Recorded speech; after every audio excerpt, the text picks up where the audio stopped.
কেন ইসরায়েলের উপর কোনো রাষ্ট্র আক্রমণ করে না? এই প্রশ্নের উত্তর দিতে পারবেন, এবং করবেও না। ইসরায়েলের উপর কোনো রাষ্ট্র আক্রমণ করবে না, আমি বলে দিচ্ছি কেন করবে না। ইসরায়েলের কাছে কি আছে যে কারণে কেউ আক্রমণ করবে না? পারমাণবিক বোমা। কারণ একটা পারমাণবিক বোমা যদি ঢাকায় পড়ে কি ক্ষতি হবে আপনি কল্পনা করতে পারেন? যার কাছে তো পারমাণবিক বোমা আছে, যেই রাষ্ট্রের উপর পারমাণবিক বোমা আছে, গত 80 বছরে সেই রাষ্ট্রের উপর কেউ কোনোদিন আক্রমণ করে নাই। দ্বিতীয় বিশ্বযুদ্ধের পর থেকে এই পর্যন্ত পৃথিবীর কোনো পারমাণবিক রাষ্ট্রের উপর কেউ আক্রমণ করে নাই। পারমাণবিক বোমা হচ্ছে সবচেয়ে শান্তিপূর্ণ একটা বস্তু, যেটা হাতে থাকা মাত্রই তার জন্য শান্তি নিশ্চিত। সে পারমাণবিক বোমা আছে কার হাতে? আপনার হাতে। জঙ্গি রাষ্ট্র ইসরায়েলের হাতে, সন্ত্রাসী রাষ্ট্র ইসরায়েলের হাতে, তাই তো? এখন আপনি বলছেন কি যে ওর হাতে পারমাণবিক বোমা আছে, তার মানে কি সে জানে তার গায়ে কেউ আক্রমণ করবে না, কেউ টাচ করবে না, কোনো রাষ্ট্র টাচ করবে না। টাচ করলে করবে কে? ছোটখাটো যে মিলিশিয়া, তারা মিলিশিয়ারা যে তাকে আক্রমণ করছে, তারা কি আমেরিকার কেনা অস্ত্র আক্রমণ করছে? অস্ত্র কি করতে হয়েছে? বানাইতে হয়েছে। এখন আরব রাষ্ট্রগুলোর হাতে যে অস্ত্র আছে, স্টক পাইল আছে, এটা কোন দেশের অস্ত্র? সফটওয়্যারটা কোন দেশের? শর্তটা কোন দেশের? কেমনে আক্রমণ করবে? শর্তই থাকে যে আমার অনুমতি ছাড়া অননুমোদিত জায়গা আক্রমণ করা যাবে না। যে সফটওয়্যার থাকে সেটাতে চাইলে সে ব্লক করে দিতে পারবে। যে জিপিএস সিস্টেম দিয়ে অস্ত্রগুলো গাইডেড মিসাইল যায়, সে জিপিএস সিস্টেম কার তৈরি? আমেরিকার কে সর্বপ্রথম জিপিএস ইউজ করছে? আমেরিকার সেনাবাহিনী। তারপর সেটা সিভিলিয়ানদের হাতে ছেড়ে দিয়েছে। তারপরে সেই জিপিএস দিয়ে গাইড করবেন আর ভাববেন কি যে আপনার কাছে তো বেসিক যে জিনিসগুলো, এই যে হুতিরা হিজবুল্লাহরে যে আক্রমণ করতেছে ইসরায়েলে, এটা কি আমেরিকার অস্ত্র দিয়ে করছে নাকি নিজের বানানো? আপনার টাকাটা তো ওইখানে ইনভেস্ট করতে হবে। ওই জায়গায় ইনভেস্ট না করে একবার সমাবেশের পিছে ইনভেস্ট করেন, আরেকবার বয়কটের পিছে ইনভেস্ট করেন। কোকাকোলার $20 বিলিয়ন লস করতে আপনাকে যেই পরিমাণ ক্যাম্পেইন করতে হবে, ওই শ্রম আর ওই শ্রম ঘন্টার যে টাকা, ওইটা যদি আসল জায়গায় ইনভেস্ট করতেন না, এতদিন অনেক কিছু হইতো বলে আমি মনে করি। আপনি কোকাকোলার $20 বিলিয়ন লস করবেন, ফেডারেল রিজার্ভ তো এক চাপে $20 বিলিয়ন ছাপায় তাকে দিয়ে দিবে। আপনার কাছে কি ওই টাকার মেশিন আছে? ওই টাকার মেশিনকে তো বয়কট করেন, সুদকে বয়কট করেন। আল্লাহ তো শিখাই দিছে কোন জিনিসকে বয়কট করতে হবে, ওইটা তো আমাদের ভাল লাগে না। আল্লাহ তো শিখাই দিছে কোনখানে ইনভেস্ট করতে হবে, ওইটা তো ভাল লাগে না। কিসের পিছে ইনভেস্ট করতেছি আমরা? আরো আশা করতেছি এমনি বদলায় যাবে। কই, আমরা তো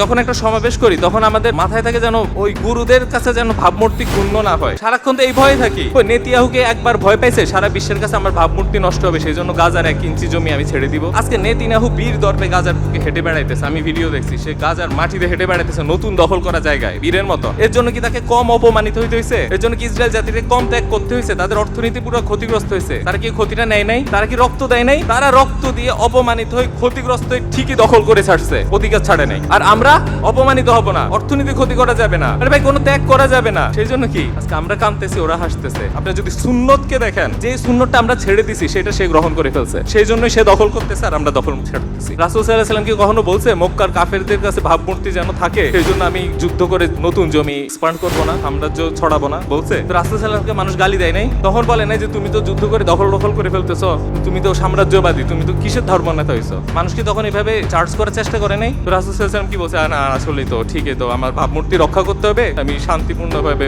গান্ধীর মতো, মহাত্মা গান্ধীর মতন হয়ে যায়। বলছে? রাসূল সাল্লাল্লাহু আলাইহি ওয়াসাল্লামকে যখন বয়কট করছে তখন কি বলছে? আমার সাহাবীরা এত কষ্ট করতেছে, আমি এক কাজ করি ওদের সাথে সমঝোতা একটা চুক্তি করে ফেলে, আমরা একটু উন্নতি হই, আর কষ্ট করতে পারবো না। বলছে? ত্যাগ কিন্তু করছে, ত্যাগ করে সাম্রাজ্য বড় করছে, বড় করার পর কি থেমে গেছে? যাক, আমি যেহেতু মক্কা দখল করছি, এখন থেকে শান্তি, আর কারোর সাথে লড়াই নেই, সবার বন্ধু। বলছে? আরো বড় করছে। আবু বকর রাদিয়াল্লাহু আনহু আসার পর কি করছে? আরো বড় করছে। হযরত ওমর রাদিয়াল্লাহু আনহু আসার পর কি করছে? আরো বড় করছে। আর আমরা শান্তি, আমরা বুদ্ধ হয়ে গেছি। আর বুদ্ধ ওরা হচ্ছে কি, না বয়কট করবো, কোনো ভেজালে জড়াবো না, ওটা কিনলাম না, টাকা দিলাম না, এটা খাইতে মজা, এটা টাকা দিয়ে দিই। অস্বাস্থ্যকর জিনিস খায়, শুয়ে আল্লাহর কাছে আবাবিল। তো আল্লাহ কি আপনার কথাই চলে? আজকে আমরা যে সুন্নতকে হারাইছি, সেই সুন্নত গুলা দিয়ে ইসরায়েল কিন্তু তার ভূমি বাড়ায় ফেলতেছে। তবে হ্যাঁ, সেটা তার সাথে আরো কিছু অন্যায় করতেছে, সেটা হচ্ছে সিভিলিয়ান ক্যাজুয়ালিটি করতেছে, শিশু হত্যা করতেছে, দুনিয়ার সামনে গণহত্যা চালায়, ক্যামেরার সামনে আবার গর্ব ভরে বক্তৃতাও দিচ্ছে। নির্লজ্জ। ওইটা তো সুন্নত না, কিন্তু যেটা আমরা ছাড়ছি ওইটা সে নিছে, এতটুকু বলছি। হ্যাঁ, এখন চিন্তা করেন, এই যে কিছু কোম্পানির নাম বললাম, যে গুগল, সিমেন্স, এই কোম্পানিগুলা কি পরিমাণ ইসরায়েলকে সাপোর্ট করছিল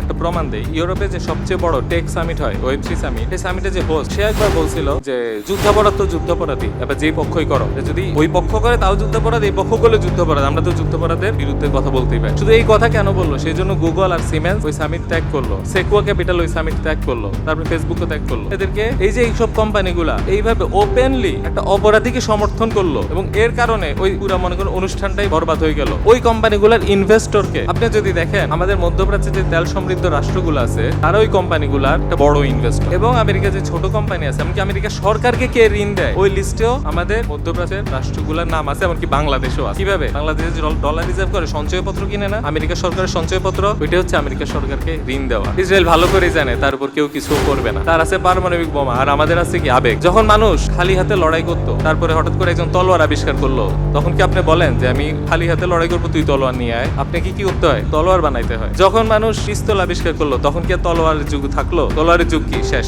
চলে গেছে। যেটা চলে গেছে ওটার কথা চিন্তা করে তো লাভ নাই। তারপরে কি মানুষ পিস্তলে লড়াই করলো, রাইফেল আসলো, তারপরে কি আসলো? কামান। এই কামান দিয়েই মুসলিমরা ইস্তানবুল জয় করছে, যেটার ভবিষ্যৎবাণী রাসূল করে গেছিল না? আচ্ছা, আর একটু পড়াশোনা করতে হবে। ওই ইস্তানবুল যেই কামান দিয়ে দখল হয়েছে, সেই কামানের আর্কিটেক্ট কিন্তু মুসলিমও ছিল না, সে ছিল হাঙ্গেরির একটা ইঞ্জিনিয়ার। তাকে আমরা রিক্রুইট করছি। টেকনোলজি কত গুরুত্বপূর্ণ বুঝতে পারতেছেন? তার পরবর্তীতে যখন কামানের যুগ আসলো, তখন তো কেউ বলে না যে তীর ধনুক দিয়ে আমি কাজ করবো। তীর ধনুকের যুগ আর থাকে না। তারপরে কি আসলো? আমরা ক্ষেপণাস্ত্র আনলাম, মিসাইল আনলাম। এখন মিসাইল দিয়ে 6000 কিলোমিটার দূরে আমি একটা জায়গায় আক্রমণ করে ফেলতে পারি। আমার মিসাইল নেই, ওর মিসাইল আছে। আমি কি হেঁটে হেঁটে রওনা দিব ওদিকে? আমি কি হেঁটে হেঁটে রওনা দিব? আমি তো মিসাইল প্রযুক্তিতে ইনভেস্ট করতে হবে। আমাদের কি টাকা নাই? মুসলিম রাষ্ট্রকে আল্লাহ টাকা দেয় নাই? এই টাকাটা কোথায় ব্যবহার করছি? দুইটা খাতে, একটা বিলাসিতা সবাই জানেন, আর একটা পশ্চিমা রাষ্ট্রের কোম্পানিগুলোতে ইনভেস্টমেন্ট। আর আমরা যারা একটু মেধাবী হই, তার স্বপ্ন থাকে কোথায় চাকরি করা? গুগল, ফেসবুক, এইচপি, মাইক্রোসফট, তাই না? মেধা দিয়েও সাহায্য করছি, টাকা দিয়েও সাহায্য করছি, আবার বলছি ফিলিস্তিন মুক্ত হয়ে যাবে। আমরা আমাদের দোষ দেখি না, তাহলে বলে আল্লাহ কেন কিছু করে না। আবার একটু যদি আগুন জ্বলে, 2-4টা গাছও যদি পুড়ে, ওইটাও মানে আবেগে ফাটাই ফেলি, হ্যাঁ 2টা গাছ পুড়ছে, আমি তো নিজেই পুড়ে যাচ্ছি, ওইটার খবর নাই। একটা তীরও যদি মারেন, ওইটার মূল্য আরো বেশি যদি 10টা গাছ পুড়ে যাচ্ছে, বেশি না? সেটা আপনি মারছেন। আজকে আমাদের প্রযুক্তি দেখেন কত টাকা লাগে। একটা অ্যাটম বোম বানাইতে আপনার লাগে সব মিলায় $10 থেকে $20 মিলিয়ন, এবং একটা ব্যালিস্টিক মিসাইল বানাইতে লাগে আরো $20 মিলিয়ন। তাহলে $40 মিলিয়ন দিয়ে যদি এই যে এত বড় বড় ইয়ে না করে যদি আমরা 5টা বানাই, কোন একটা দেশ আমরা না হই, তাহলে কিন্তু আর ওই ভয়টা থাকে না যে আমার উপরে যদি আক্রমণ করে, আমার উপর তখন আর আক্রমণ করবে না। এবার আমি কথা বলতে পারি। আজকে আপনি এখানে চিৎকার করেন, চিৎকার করে ফাটায় ফেলেন, আল্লাহু আকবার বলেন, শরিয়া কায়েম করে দিব, এই করে দিব, সেই করে দিব। 1 বছর পর এখানে আসেন তো দেখেন তো কি কায়েম হয়। সারা দুনিয়ার কেউ আপনারা পাত্তা দেয় না, সেই জন্য এটা নিয়ে কেউ মানাও করে না যে কইরো না, এগুলো বলো না। যেই দিন আপনি ওই মানে এরোপ্লেনের মানে হুইসেল বাজায়, ওইটা নিয়ে তারপরে হচ্ছে পারমাণবিক বোমা নিয়ে বলবেন এবার কায়েম করতে আসছি, তারপর দেখেন আপনাকে কেমন গনে। ওইটার পিছেই আমাদের মেধা, আমাদের সময়, আমাদের ইনভেস্টমেন্ট হওয়া উচিত জাতিগতভাবে, মুসলিম জাতিগতভাবে। যেই দিন ওইটা হবে, ওই দিন মুসলিম জাতিকে সারা বিশ্ব গুনবে, এবং যেই দিন ওইটা আর ইমান একসাথ হবে,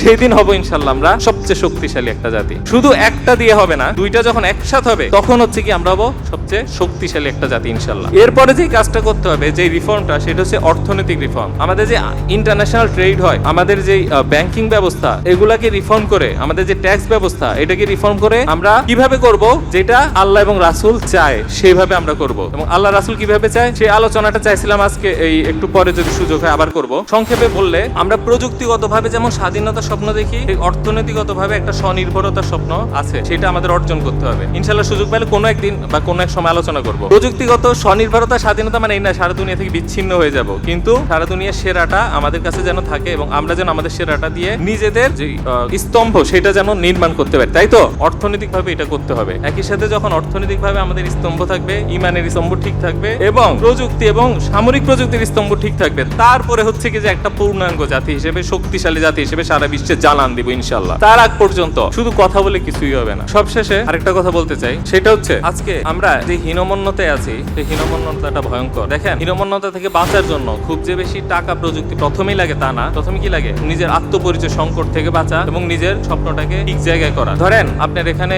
একটা গ্রুপ, একটা ল্যান্ড ডেভেলপমেন্ট গ্রুপ আপনার জায়গা দখল করে নিচ্ছে, আপনি কিছু করার নাই, কোর্টে গেলেন, বললো যে কোর্টে যাও, কোর্টে গেলেন, বিচার পাইলেন না। তারপর আপনি কি করলেন? বললেন কি যা, তোর পণ্য কিনবো না। সে তো খুশি, এতটুকুতে যদি আপনি থামে যান, সে তো খুশি। তারপরে আপনি রাস্তার পাশে একটা কাগজ নিয়ে দাঁড়ায় থাকেন যে আমি জমি দখল হয়েছে, ফেরত চাই। সে আপনার সামনে দিয়েই যায়, আরো জমি দখল করে, আরো বড় করে এক্সপানশন। তো কিছুদিন পর আপনি হতাশ হন, আর বলেন কিচ্ছু হবে না, কিচ্ছু হবে না। ঠিক আমাদের দেশে এটা হচ্ছে না, ঠিক আন্তর্জাতিক ভাবে এটা হচ্ছে।